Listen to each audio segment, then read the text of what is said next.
Bonjour, pas de panique. La purge n'a pas donné le résultat escompté par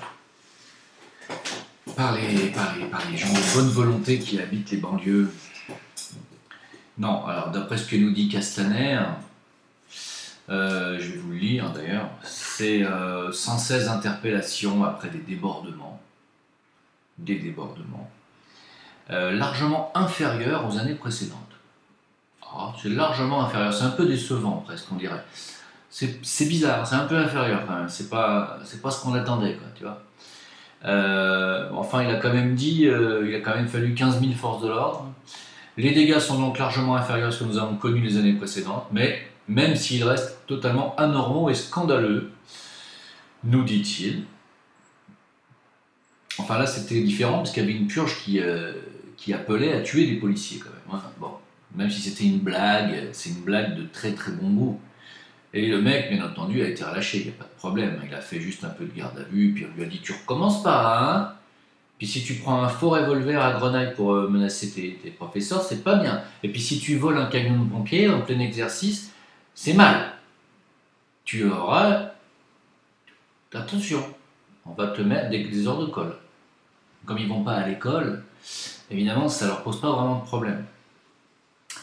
Et puis on nous dit, bah oui, Halloween doit rester une fête. Une fête de quoi?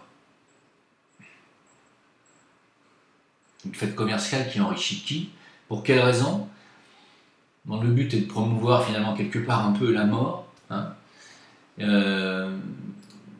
On en est là. Donc, moi j'aimerais bien savoir comment il a fait Castaner pour mobiliser 15 000 forces de l'ordre contre des gamins qui courent comme des lapins, alors qu'ils n'ont pas le droit de faire des courses-poursuites. Je ne sais pas si vous le saviez, mais les policiers sont interdits de courses-poursuites dans Paris. Je suppose que dans les autres grandes villes aussi. Tandis qu'on m'a quand même rapporté assez souvent que, par contre, en province, dans les petites villes, là, par contre, les policiers se redonnent à cœur joie pour essayer d'arrêter les chauffards, ou ceux qui ont brûlé un feu, ou un stop, ou qui roulent à 80 au lieu de 60 ou de 50, je ne sais plus combien c'est en France. Voilà, là, pour ça, là, par contre, oui, là, il y a du flic. Hein. Mais pour aller arrêter des gens qui, éventuellement, sont des violeurs, des récidivistes de dizaines de fois, il n'y a pas. Les personnes, ils n'ont pas le droit. Voilà. Donc, en fait, tout ça pour dire quoi? Qu'évidemment, on vit dans une époque extrêmement dangereuse, qui devient de plus en plus dangereuse. Il y a quand même eu des blessés hein, dans cette purge. Surtout les transports en commun qui ont été visés. J'en ai vu même qui découpaient un poteau électrique avec une disqueuse. Comme quoi, bah voyez, vous savez faire quelque chose de vos vies, vous êtes capable de manier une disqueuse. Je pense que vous devriez être capable de trouver du boulot. Non? Plutôt que de couper les poteaux électriques. Quel est l'intérêt pour un être humain de se lever le matin et dire tiens, si on allait casser? C'est vrai que quand on est un gosse, on aime bien, quand on découvre le feu, on aime bien brûler des trucs pour voir comment ça crame. Moi j'aimais bien quand j'étais jeune, hein, j'avais 7, 8 ans, 8 ans, 9 ans. J'avais un petit briquet puis j'essayais de voir comment ça cramait. Alors j'ai cramé plein de trucs. J'ai cramé comment ça s'appelle là, les pinces en plastique que se mettait ma soeur dans les cheveux, je lui ai tout cramé. Conneries, des conneries de gosse. Bon, je me suis fait engueuler 3-4 fois, c'est fini, ça a été terminé. Mais là, on n'en est pas là. Non, là, ils font pas joujou avec un briquet, les gars. Ils balancent des cocktails Molotov sur les tramways qui sont pleins de gens. C'est rien, c'est pas grave.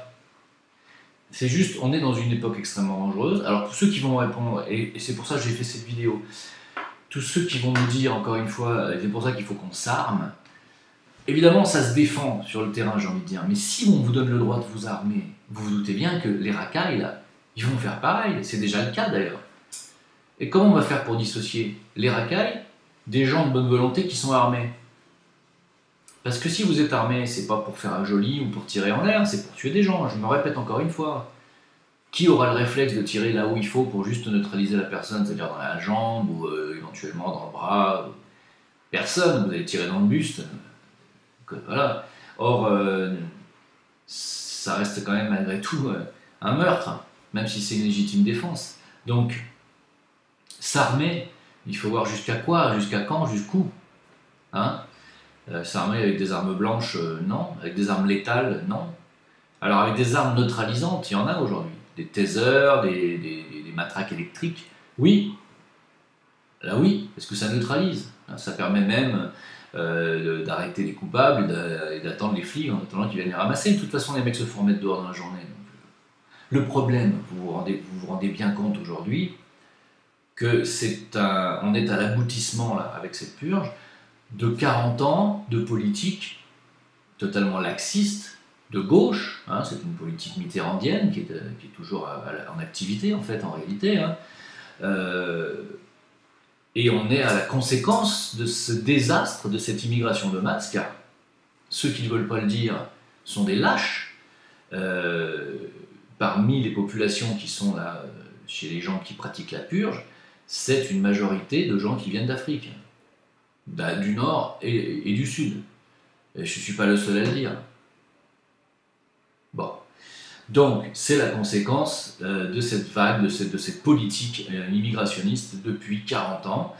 Je tiens à rappeler que la liste des traîtres à la France est en marche. Vous avez le lien qui va s'afficher en dessous.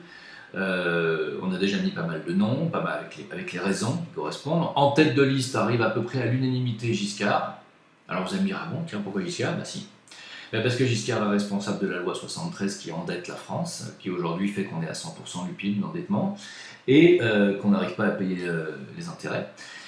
C'est cette loi, c'est des rates. Et puis surtout, c'est lui qui a fait le rapprochement familial, qui a fait, bah oui, au lieu d'avoir 4-5 millions d'immigrés aujourd'hui en France, on en a 20. C'est à peu près ça. Hein. Alors, évidemment, ça c'est de la traîtrise pure et simple à la France. Mais derrière, il y a eu les années Mitterrand. Il y a quand même eu 14 ans de mitterrandisme qui ont quand même... Moi, j'ai vu...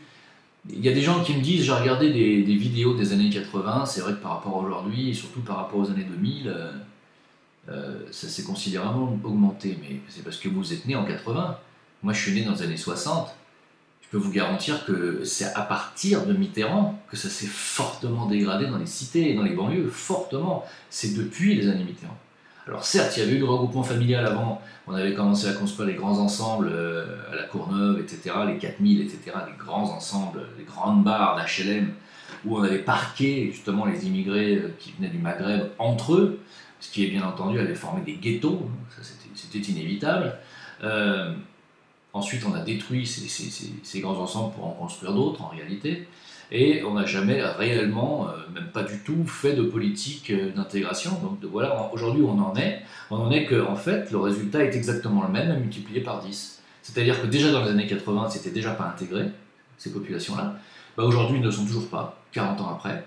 Mais ça fait des générations de personnes non intégrées. Et quand on n'est pas intégré, on est désintégré. Et on ne pense qu'à quoi? Un désintégré, ce qui est autour de vous. Donc on va casser. On casse. Ah, si on rencontre une vieille, on lui casse la gueule. On rencontre une jeune, on la viole. Si on rencontre un mec, on lui casse la gueule. Si c'est un flic, on essaie de le tuer. Mais on est dans une époque, oui, qu'on pourrait appeler apocalyptique, parce que c'est exactement ça en fait en réalité, mais on est dans une époque de destruction. Hein. Alors quand je vous parlais de la destruction de cette France, c'est pas seulement la France. Hein. C'est une destruction généralisée qui est en train de se faire, je vous en ai déjà parlé. On est dans une ère où on va passer d'une ère... On est dans une ère de transition entre deux ères majeures, hein, je vous l'ai déjà dit dans d'autres vidéos, on passe de l'ère du poisson à l'ère du Verseau, ça c'est un fait. Et on est en train de vivre malheureusement ces énergies de destruction qui sont là, qui arrivent et qui parlent à travers les esprits faibles. Hein. Alors quand je dis esprit faible, ça ne veut pas dire forcément que les gens sont seulement idiots. Quand on parle de ces casseurs, là, ces racailles qui descendent dans la rue pour casser, c'est pas seulement qu'ils sont idiots, ils le sont. Mais pas seulement, ils ont un manque d'empathie, un manque de cœur.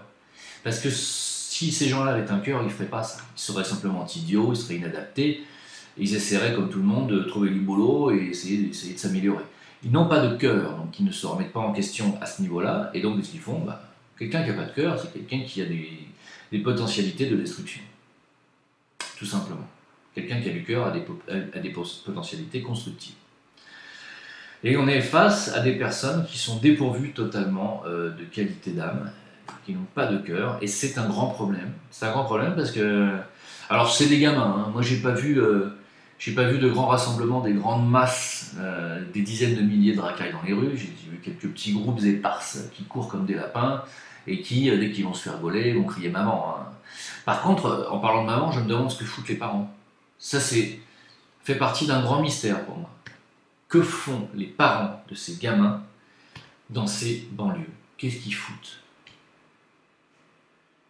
Très souvent, on m'a demandé qu'est-ce que tu ferais si tu étais au pouvoir. Rêvons. Alors d'abord, si j'étais au pouvoir, ça voudrait dire que je suis franc-maçon, que je suis sataniste, que j'obéis aux banques américaines, que je suis young leader et que j'ai fait allégeance, vous savez à qui, à la maison mère, là-bas, à côté de Jérusalem. Donc ça paraît un peu difficile aujourd'hui d'être au pouvoir en France, en ce qui me concerne, mais admettons. Bon, la première chose qu'il faudrait effectivement rétablir, c'est pas le service militaire, c'est des camps de rééducation disciplinaire militaire avec des instructeurs militaires pour tout récidiviste mineur de plus de 15 ans et pour au moins 4 ou 5 ans si ce sont vraiment des délits mineurs qu'ils ont faits. Là. Il y a un gamin de 10 ans là, qui a essayé de tuer une vieille, là, 10 ans je crois. Non mais, vous vous rendez compte un peu? La démission parentale. Donc, moi je dis, si j'étais président, je ferais des camps, le mot camp est un peu fort, mais disons des centres de rééducation militaire et disciplinaire avec des instructeurs militaires, vous savez ce que ça veut dire, hein. Ça veut dire que c'est pas Pierre et vacances, et pour des gamins même à partir de l'âge de 13-15 ans. Voilà, et jusqu'à leur majorité minimum.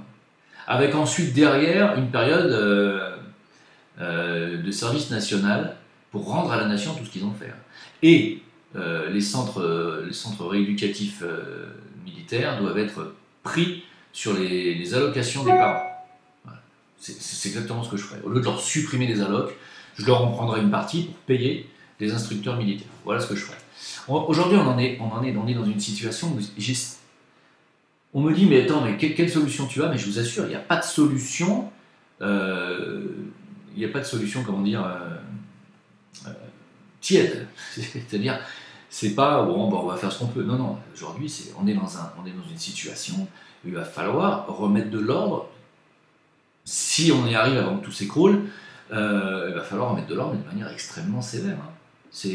Vous vous rendez pas compte. Hein. Tous les gauchos qui me disent, ouais, mais non, mais la Taubira, qui a passé des lois pour les relâcher dans la nature, hein, tiens, on a oublié de la mettre sur la liste des traîtres à la France, la Taubira. Il ne faut pas l'oublier, celle-là. Je vais la mettre tout de suite après la vidéo. Donc, oui, vous vous rendez pas compte que ça fait 40 ans qu'on leur dit qu'ils peuvent tout faire et qu'on les relâche, que les policiers ne peuvent plus, ils se suicident. Ils arrêtent 4 fois la même racade dans la même journée pour 2 braquages, 2 agressions, 2 vols à main armée, 2 braquages, un vol de sac à l'arraché, la même personne, dans la même journée. Le juge, il leur lâche. Donc cette politique gauchiste, elle a fait un dégât considérable. Elle continue d'en faire parce que c'est encore un gaucho qui est au pouvoir, figurez-vous. Un gaucho, c'est un gaucho qui bosse pour les milliardaires, c'est un gaucho de paille. Mais c'est encore une idéologie gauchiste qui nous dit les droits de l'homme, grâce à ça, il faut être tolérant. Hein, et lui, il tolère tellement que lui, il donne tout ce que les Français peuvent donner aux riches, hein, à Rothschild et à ses potes. Ça, c'est l'enfumage global. Voilà. Donc, on est dans cette situation. Voilà. Donc, rien de nouveau sous le soleil, j'ai envie de dire. Hein. C'est open bar. Voilà. Donc, écoute, rejoignez-moi sur VK, qu'on fasse cette liste-là. Et puis, on en parle. Je sais que sur Discord, j'avais parlé mercredi dernier, quand on a fait notre Discord, j'ai parlé mercredi dernier qu'il serait bien que les gens, alors qui sont sur Discord, hein, se retrouvent dans leur ville. C'est-à-dire si vous êtes par exemple sur Lyon, Caen, Rouen, Paris, je ne sais pas, essayez de faire des groupes de rencontres, hein, de personnes éveillées, pour renouer et recréer le lien social. Parce qu'on se voit tous derrière un écran, là moi c'est pareil, hein. À un moment donné il va falloir que je vienne, hein, parce que j'ai bien envie de vous rencontrer quand même, et recréer ce lien social, de se voir, de parler, de se rencontrer, voilà, de boire des coups ensemble, de refaire le monde, ce qu'on faisait avant dans les bistrots. C'est hyper important ça, parce que c'est à partir de rencontres humaines qu'on va pouvoir faire de véritables groupes identitaires, on va pouvoir se retrouver notre identité nationale. Et qu'on soit blanc, arabe, noir, jaune, peu importe. Hein. Dès qu'on aime la France, ça suffit. Hein. Je pense que c'est la seule raison valable, c'est d'aimer la France et de vouloir se débarrasser de ce système corrompu qui aujourd'hui est en train de détruire non pas seulement la France, mais toute l'Europe et même le monde entier. Hein. Donc voilà, donc en fait il y a une dame qui est excellente, qui est venue sur mon Discord mercredi soir, et qui donc m'a dit mais ça existe déjà. C'est alors il y a un Discord qui s'appelle Organisation France en colère. J'avais dit que je passerais le mot, donc je le passe. Donc ce Discord, je vais malheureusement, je ne sais pas si je peux inviter des gens, si je vais pouvoir vous inviter. Donc je vais mettre aussi en dessous ma liste TAF. Vous aurez le lien Discord Organisation France en colère pour pouvoir vous abonner à cette chaîne Discord et pouvoir aller par ville, et ben oui, vous liguer avec d'autres personnes de votre ville. Et je pense que c'est une excellente initiative de recréer, de renouer un lien social. Si vous cliquez sur plus, encore en dessous les liens, il y a tous mes autres liens, Facebook, VK, Discord, Tipeee pour tous ceux qui m'ont donné un grand merci. Les thèmes astro, je travaille dessus en ce moment, je fais ce que je peux, au rythme que je peux. Et moi je vous dis encore une fois un grand merci pour votre soutien. On lâche rien, pour le 17, il faut absolument que les gens soient soudés et soutiennent cette initiative. Quand on me dit mais c'est pas parce que les gens vont aller dans la rue un samedi que ça va changer quoi que ce soit, détrompez-vous. C'est un mouvement qui peut d'abord primo perdurer, c'est-à-dire durer samedi, dimanche et puis toute la semaine et puis voire éventuellement tous les mois qui suivent, hein, on sait jamais, hein, on sait jamais. Et ah oui, alors la police a dit ça sera 4500 € d'amende et un enlèvement pour les voitures. J'aimerais bien savoir comment ils vont faire pour enlever 1 million de voitures et pour les mettre à la fourrière, juste pour rigoler. Donc, si vous voulez aller dans la rue et que vous n'avez pas de bagnole, allez-y quand même. Et puis, soutenez ceux qui seront en train de se faire enlever leur voiture par la fourrière. Voilà. S'il y a bien quelque chose à faire, c'est bien d'empêcher les voitures de se faire enlever ce jour-là. Voilà. Moi, je vous dis, courage, solidarité, et puis on va bien finir par y arriver, ou arriver à un petit résultat, on verra bien.